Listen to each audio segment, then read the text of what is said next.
Over bleeding, అధిక ఋతుస్రావం, అధిక రక్తస్రావం అని వినే ఉంటారు. చాలా మంది మహిళలు ఈ ప్రాబ్లమ్ ని ఫేస్ చేస్తున్నారు.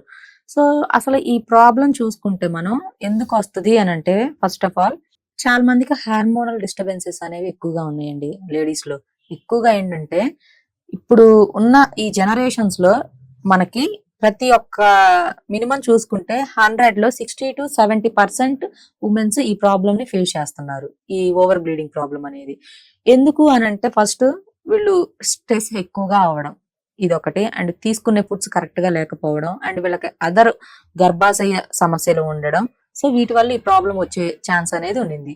అండ్ దానితో పాటు పీరియడ్స్ అనేవి మినిమం 21-30 ఆర్ 35 డేస్ లోపల ఎప్పుడు వచ్చినా కూడా నో ప్రాబ్లం. అలా కాకుండా ముందుగా వచ్చినా ఆఫ్టర్ 35 డేస్ వచ్చినా కూడా మీకు సమ్ అదర్ గైనిక్ ప్రాబ్లమ్స్ ఉన్నట్టుగా మీరు కన్సిడర్ చేయాలి.